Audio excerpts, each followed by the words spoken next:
Episode के starting में हम रियोको को देखते हैं जिसको 3 पैरासाइट्स ने घेरा होता है। तभी रियोको उनकी तरफ देखकर बोलती है कि मुझे तुम्हारी इंटेंशंस के बारे में पता है, तो चलो फाइट स्टार्ट करते हैं। तभी उनमें से एक पैरासाइट बोलता है कि तुमने भागने की कोशिश क्यों नहीं की। तभी रियोको बोलती है वो इसलिए क्योंकि मैं तुम्हारे इस प्लान को देख के हैरान हो गई थी।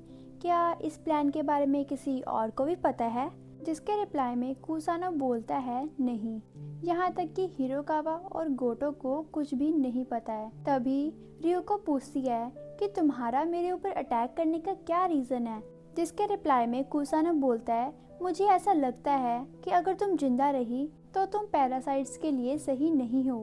तभी रियोको बोलती है हम पैरासाइट के सोचने का तरीका काफी लॉजिकल और अनकॉम्प्लिकेटेड होता है और इसीलिए मुझे ऐसा लगा कि हम लोगों के लिए एज यूनाइटेड ऑर्गेनाइजेशन बनाकर रहना काफी आसान होगा। लेकिन मुझे अब ऐसा लगता है कि मैं गलत थी।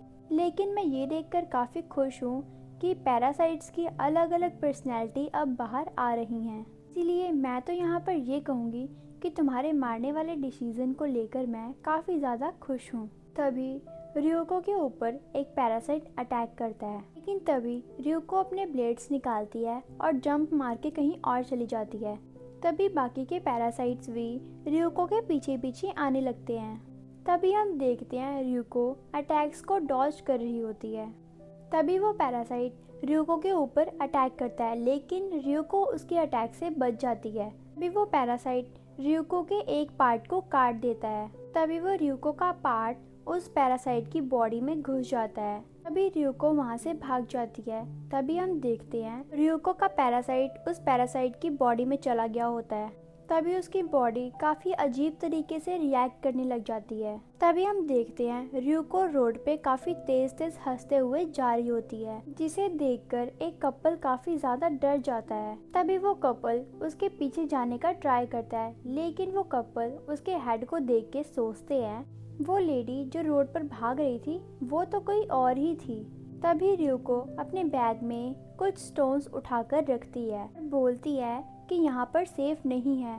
तभी वो लड़का बोलता है रियोको को हमने एक लेडी को अभी भागते हुए देखा जिसका सर सिर्फ हाफ था।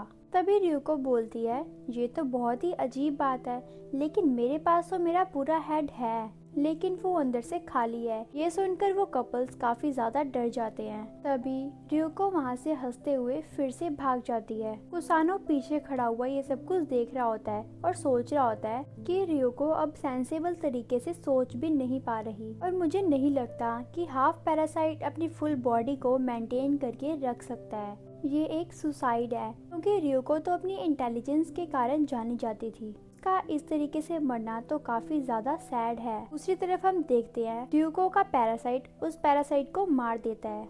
उसके बाद वो पैरासाइट हिकावा की बॉडी पे घुस जाता है, लेकिन कुसावो उस पैरासाइट की डेथ को सेंस कर लेता है और वहाँ पर तेजी से भाग के जाने लगता है। जैसे ही कुसानो वहाँ पे पहुँचता है वो हिकावा को देख के कहता है तुम उसकी बॉडी पे सरवाइव कर पा रहे हो, लेकिन क्या तुम उसकी बॉडी को टेक ओवर करके रख सकते हो, स्पेशली तब जब ये 2 पार्ट्स में डिवाइड हो।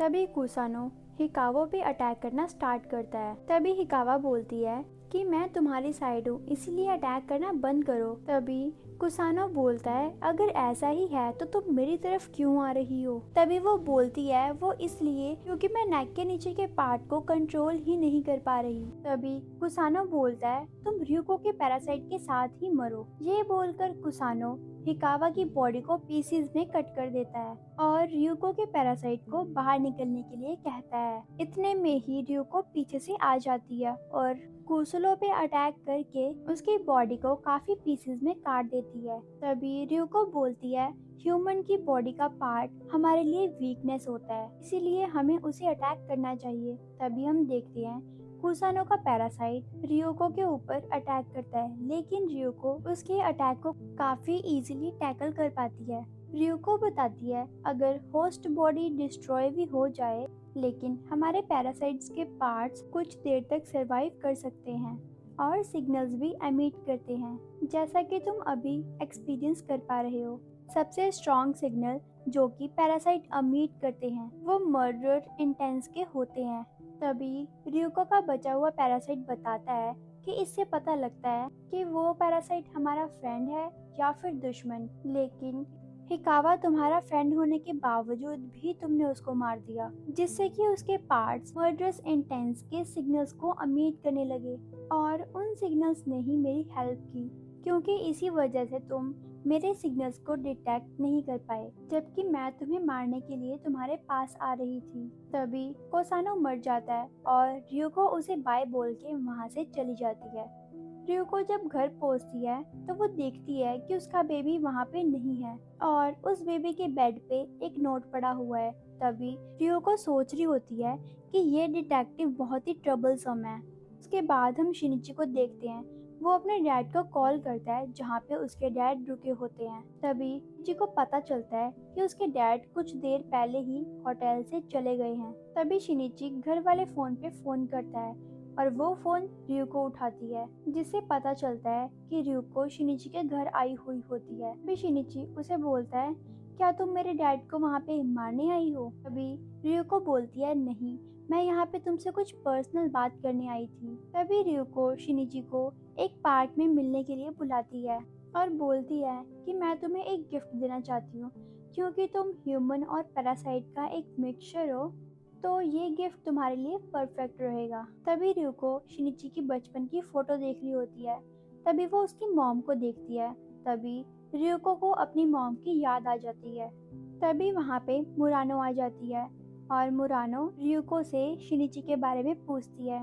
तभी रियुको बताती है कि मुझे नहीं पता वो कहाँ पे है। तभी मुरानो बोलती है, क्या तुम शिनिची की मदर हो?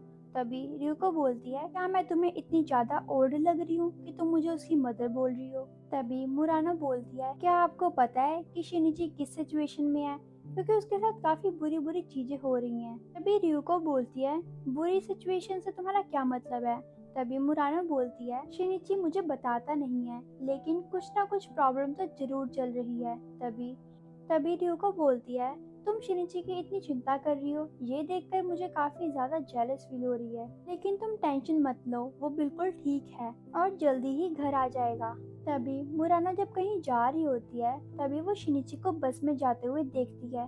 तभी मुरानो उस बस का पीछा करने लग जाती है। मुरानो उस बस का पीछा करते करते वहाँ पहुँच जाती है जहाँ पे काना रहती थी और वो मन में सोच रही होती है कि शायद काना को सब कुछ पता होगा जो शिनिची मुझसे छुपा रहा है। तभी मुरानो रियुको को देखती है और उसका पीछा करना स्टार्ट करती है, लेकिन रियुको मुरानो को देख के वहाँ से भाग जाती है। तभी हम हिरामा को देखते हैं जो कि रियुको के घर पहुँच जाते हैं। तभी हिरामा उस नोट को देखता है। तभी रियुको नोटिस करती है कि किरामोरी उसके चाइल्ड की काफी अच्छे से केयर कर रहा है। तभी शिनिची रियुको के कहने पर वहाँ पे पार्क में आ जाता है। तभी किरामोरी शिनिची को बोलता है कि एक मॉन्स्टर भी एक चाइल्ड की लाइफ को समझता है। तभी रियुको बोलती है, मैं काफी टाइम से ह्यूमन के बिहेवियर के ऊपर कुछ रिसर्च कर रही थी। तभी कुरामोरी बोलता है कि तुम ये कभी नहीं समझ पाओगी कि एक ह्यूमन होना कैसा लगता है और पेरेंट बनने से कैसा फील होता है, और ये तो तुम कभी नहीं समझ सकती जिससे तुम प्यार करते हो, अगर तुम उसको ही खो दो तो तुम्हें कैसा फील होगा। यहाँ तक कि मैं अगर इस चाइल्ड को मार भी दूँ तो तुम्हें कोई भी फर्क नहीं पड़ने वाला, और तुम ये सारी बातें जानती हो। तभी कुरामोरी बोलता है कि वैसे भी ये बेबी तुम्हारा तो है ही नहीं, ये एक ह्यूमन का बेबी है। तभी कुरामोरी बोलता है कि तुम इस चाइल्ड को कभी भी प्यार नहीं कर सकती, क्योंकि तुम अंदर से तो एक डेड हो।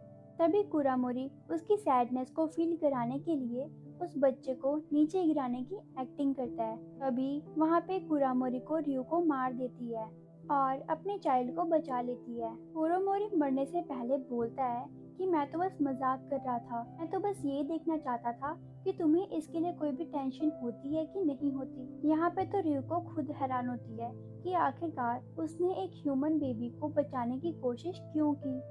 उसके बाद कुरामोरी वहाँ से नीचे गिर जाता है। तभी हम देखते हैं वहाँ पे हिरामा कुछ ऑफिसर्स के साथ पहुँच जाता है। वो वहाँ पर कुरामोरी को पड़ा हुआ देखता है।